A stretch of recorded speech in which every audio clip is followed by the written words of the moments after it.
Under Trump, this kind of government will perish from the earth.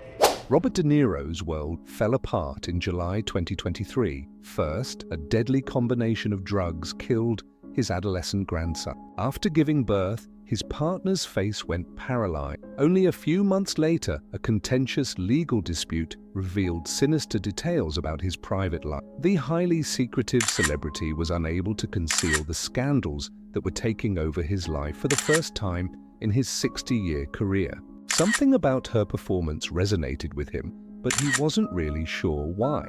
Then an unforeseen event occurred. De Niro was able to attend free acting classes since his mother was paid to type scripts for a theatrical workshop. Support came from De Niro, who often kept his feelings to himself. She looked good, he told her, even joking that she simply had a rather severe appearance. However, despite all of these personal hardships, De Niro didn't remain silent in public. He made headlines once more on September 24, 2024, when Francis Ford Coppola's film Megalopolis debuted in New York. He took the microphone in front of a packed theater and began discussing Donald Trump. He said he could picture Trump running Megalopolis. It isn't going anywhere. Complete madness. There's nothing he can do. I can't hold anything together, he continued. His goal is to devastate the nation. Trump was running for president again in 2024, and the address was given just weeks before that election. Spike Lee was among the audience members who encouraged him.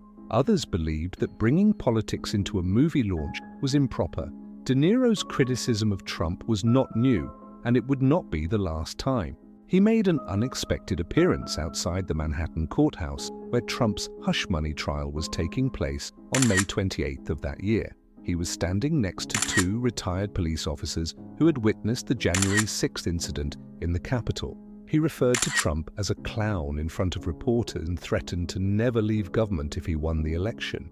The video became viral very fast. He was jeered by Trump fans in the crowd, and the entire situation descended into a brawl. In response, Trump's campaign referred to De Niro as a washed-up actor and claimed that Biden's team was in dire need of publicity. De Niro lost a prize as a result of his public remarks. The National Association of Broadcasters, or ANAB, reclaimed the Service to America Award on June 2, 2024, 5 days before he was scheduled to get it. They claimed that his recent remarks on Trump were too divisive. Although they maintained that they were in favor of free speech, they believed his participation would divert attention.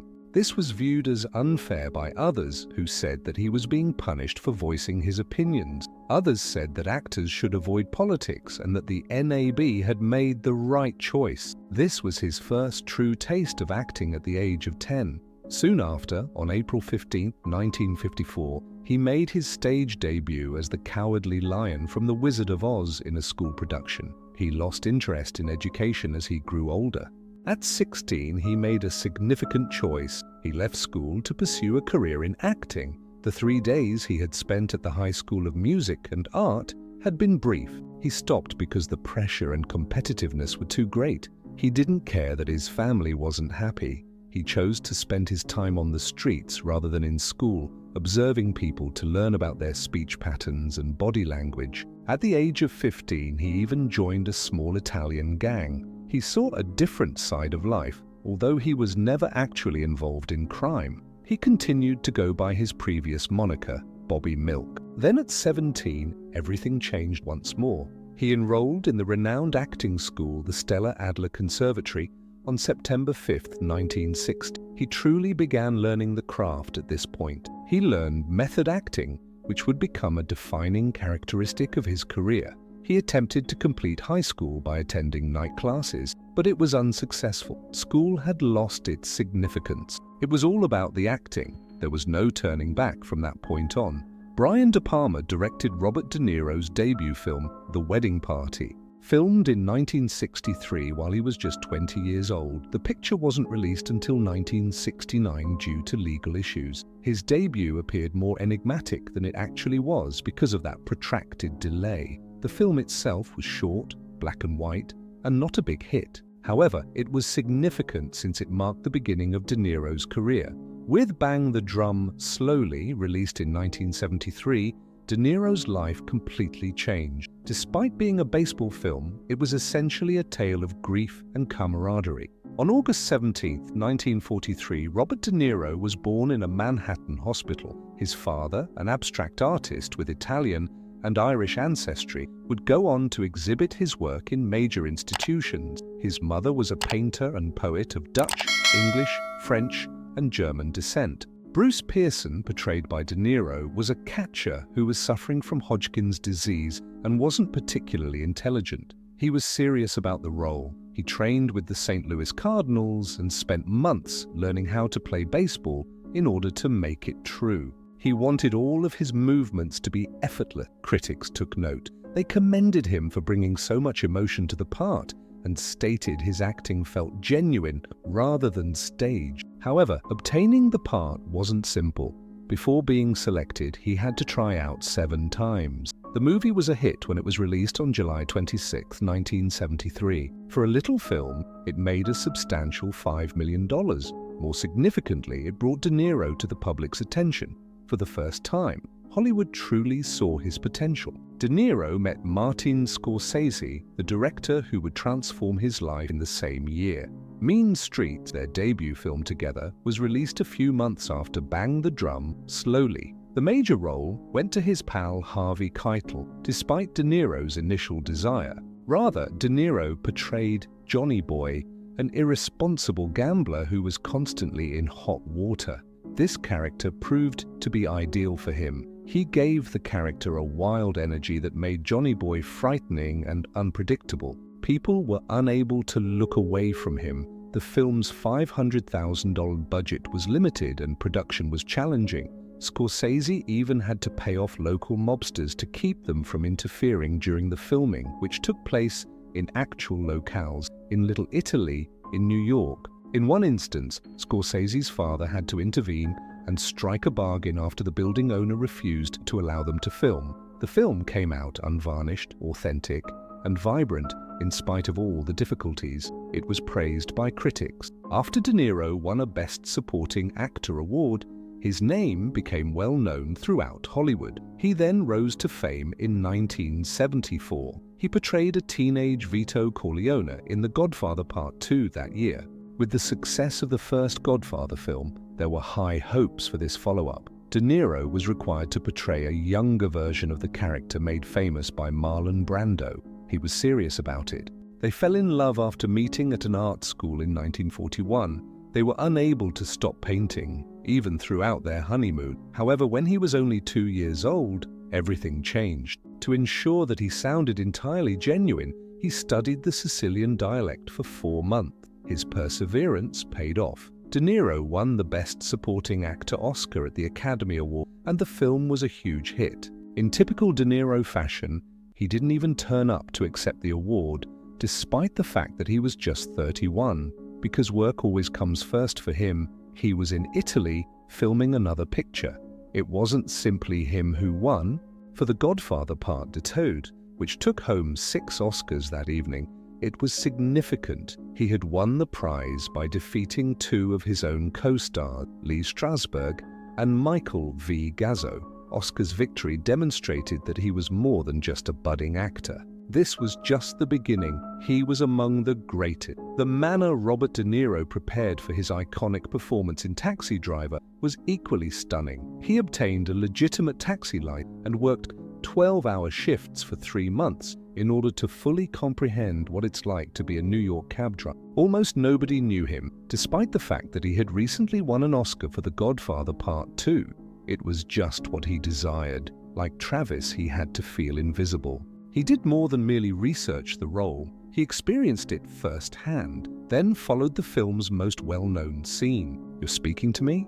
The script didn't even include the sequence. De Niro made it up as he talked, like a man gradually going insane while staring at himself in the mirror. He changed himself into Travis in more ways than one. He shed 35 pounds. In an attempt to comprehend their suffering, he spent time with PTSD-afflicted Vietnam War veterans. Travis's boots felt like second nature to him as he walked 15 miles a day for 2 months in a row. When filming began, he no longer only resembled Travis, he was himself. De Niro, however, continued to challenge himself. He went even farther in Raging Bull when he portrayed boxer Jake LaMotta. Before the actual boxer stated that De Niro could have turned pro, he first trained with LaMotta himself, sparring for months. The hardest part, however, came next. His parents divorced. Back then, there was no open discussion of the cause. His father was aware of his sexual orientation. LaMotta was portrayed in the film as an older, bulkier man. De Niro also declined to don a fat costume. Rather, he put on 60 pounds. He ate as much as he could while traveling through France and Italy for 4 months. Anything to transform his body, whether it be bread, pasta, or ice cream. His weight increased from 145 to 215 pounds. He gained so much weight that it was difficult for him to move and breathe. Fearing about his health, the production team hurried to complete filming his more intense portions. He was then cautioned by doctors not to do that again. His recovery took more than a year, but the work was worthwhile. He took home the Best Actor Oscar. He continued to be fixated on giving his parts a sense of realism. He wanted to understand the thoughts of a stalker for his role as a man obsessed with fame in The King of Comedy. A real one then came along. However, that was insufficient. He began discreetly watching the actor who portrayed the talk show host in the film, Jerry Lewis. He observed Lewis's movements, his reactions to admirers, and his demeanor when no one was around. Despite Lewis's discomfort, it was successful. De Niro had a startlingly realistic performance. Then came Goodfellas, where he was meticulous about every little detail. He portrayed Jimmy Conway, a mobster who was driven by a desire for wealth and influence. In order to replicate the real-life mobster, De Niro spent the whole filming process wearing silk underpants. Additionally, he demanded that every scene feature actual money. The piles of cash weren't phony when the cameras rolled. For the set, De Niro even brought $5,000 of his own.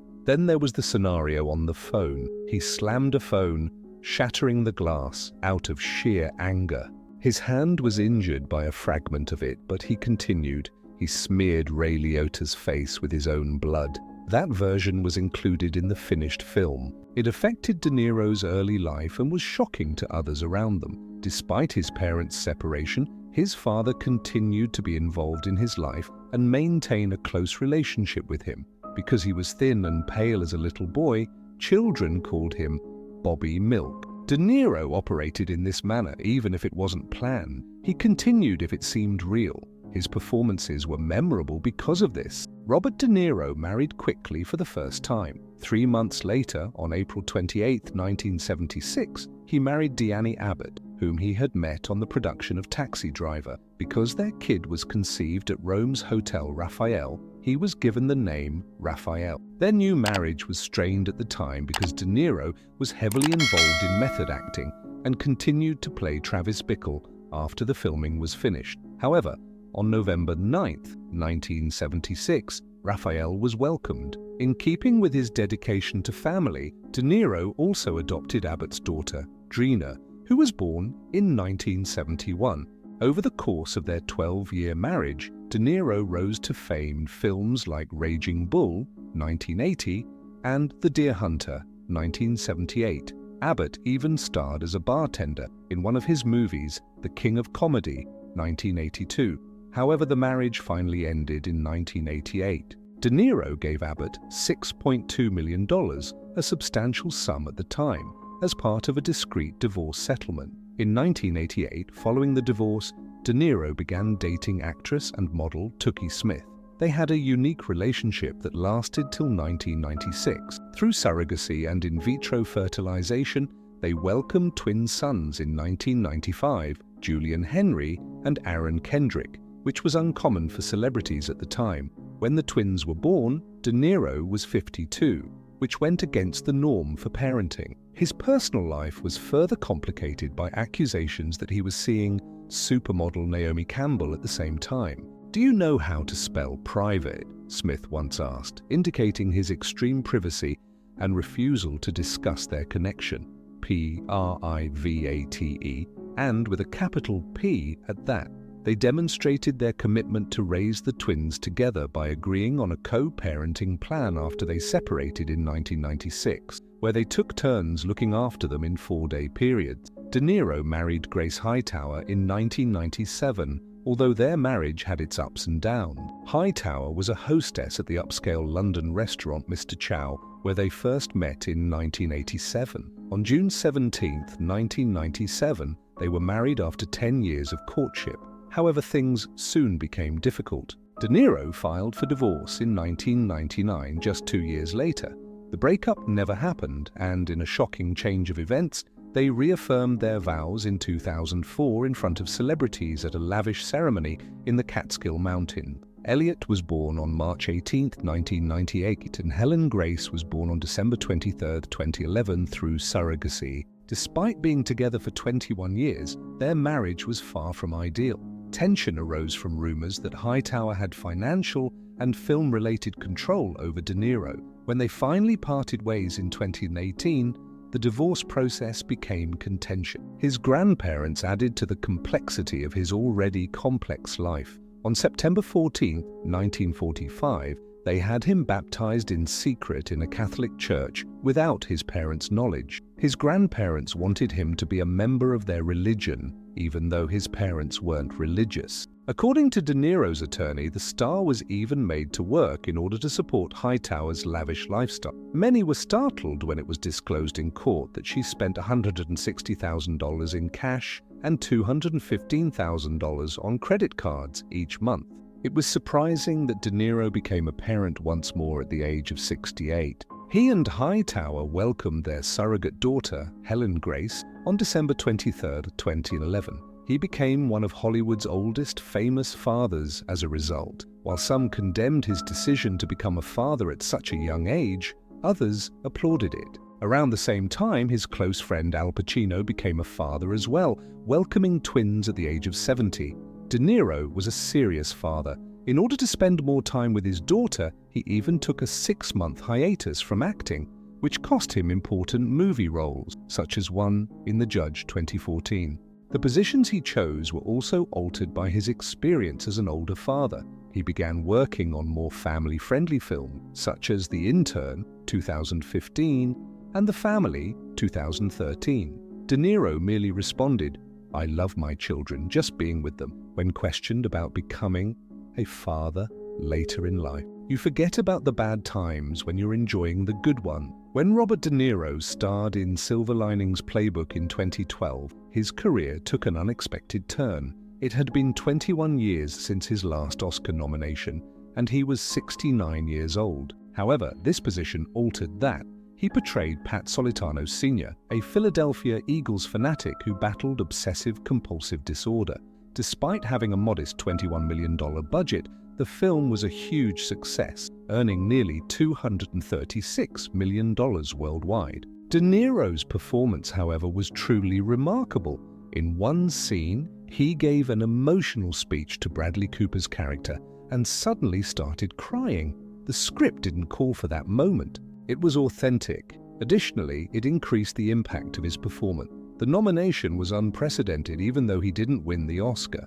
It was the first film to receive nominations in all 4 acting categories in 31 years. More significantly, it served as a reminder to everyone that De Niro remained one of the world's greatest actors. He was viewed differently by a new generation of moviegoers. He then collaborated with Martin Scorsese in The Irishman in 2019. People were referring to this as his best performance in 20 years, and he was 76. With a $200 million budget, the film made use of cutting-edge de-aging technology to allow him to portray Frank Sheeran at various ages. There was a subtle tension as a result. His grandparents desired tradition and religion, whereas his parents valued art and individual expression.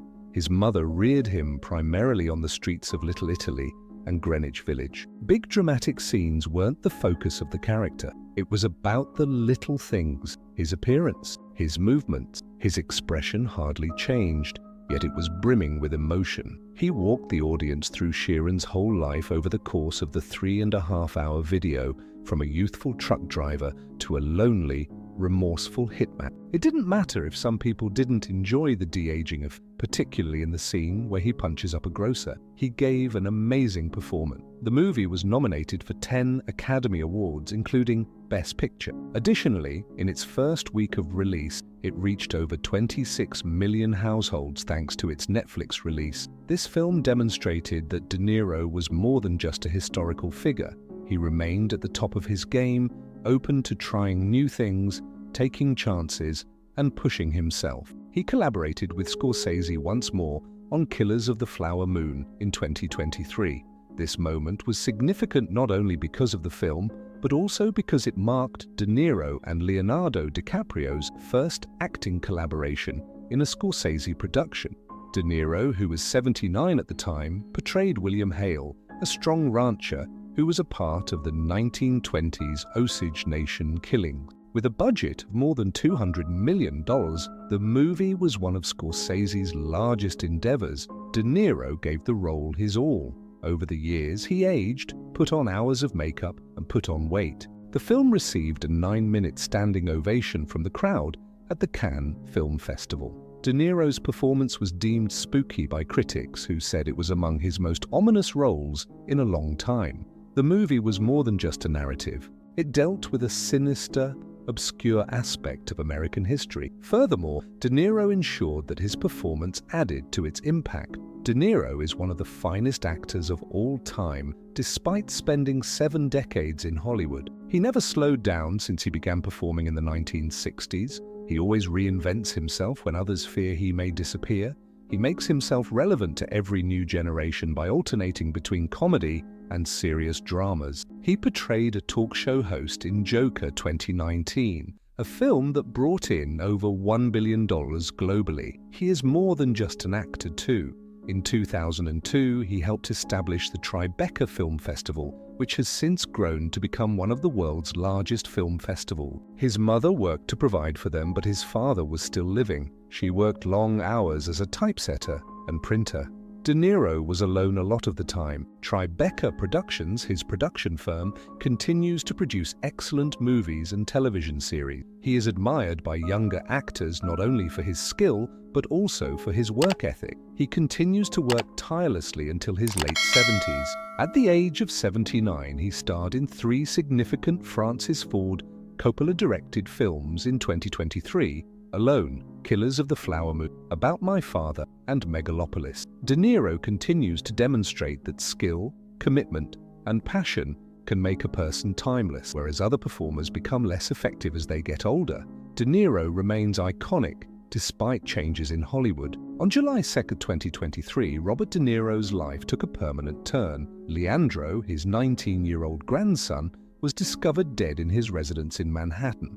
An overdose of drugs was the cause. A lethal combination of fentanyl, cocaine, ketamine, and other drugs was later discovered in the medical report. As an actor, Leandro had been pursuing his grandfather's career. He even made an appearance in the 2018 film A Star is Born. However, he passed away too soon. De Niro, who was typically reserved and solemn, was shocked to his core. "It's just a shock," he said in a rare emotional outburst to People magazine. I never imagined that would occur. The situation worsened when a 20-year-old lady named Sophia Haley Mark was taken into custody by police 2 weeks later. She was charged with selling Leandro fentanyl-laced counterfeit prescription medication. The tablets, which were lethal fakes, were meant to be oxycodone and Xanax. The case raised awareness to America's opioid issue. Nearly half of phony prescription tablets tested for fentanyl contained enough of the drug to kill a person. The Drug Enforcement Administration had previously warned. Tragically, Leandro's passing served as a reminder of how harmful these substances were. It also sparked discussions about tougher prescription regulations, drug education, and improved assistance for those who are addicted. Another storm struck as De Niro was coping with devastating loss. He ended up in court in November 2023, where he was sued for $12 million. Graham Chase Robinson, his former assistant, accused him of verbal abuse, harassment, and discrimination. After 11 years of service, she rose from personal assistant to vice president of Canal Productions, his business. She said she endured unfair treatment, rude remarks, and unwanted groping during those years. De Niro may be heard shouting and cursing at her in a voicemail that was played in court. However, Robinson's case against De Niro wasn't the only one. He turned to movies for solace. He soon developed an obsession when his father frequently took him to the theater. He was particularly enthralled with one actress, Greta Garbo.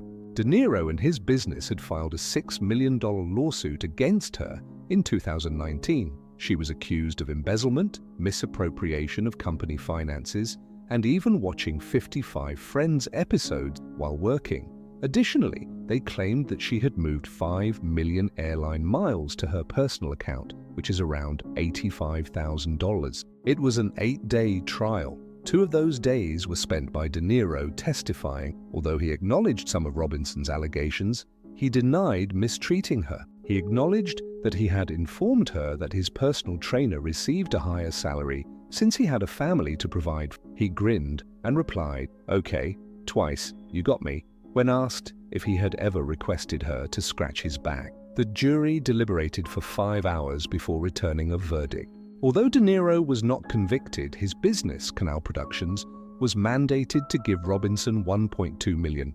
The jury found that the corporation had retaliated against her when she raised her voice and had discriminated against her based on her gender.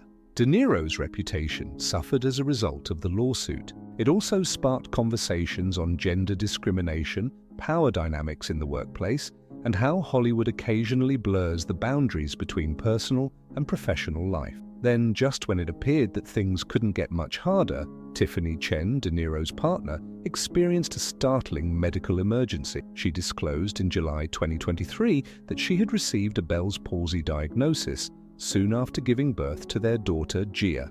A tiny tingle in her tongue was the beginning of it all. Then something started to feel off about her face. She noticed that her face was drooping as she looked in the mirror one day. Things quickly deteriorated. She was unable to eat for days. She would simply spit food out. Her speech was slurred. Following her hasty arrival at the hospital, testing revealed that she had Bell's palsy. Bell's palsy often only affects one side of the face. In Tiffany's instance, however, both sides were immobilized. She was unable to talk clearly. She was unable to smile at her newborn. She was also unable to kiss her daughter. It was devastating. She acknowledged feeling annoyed and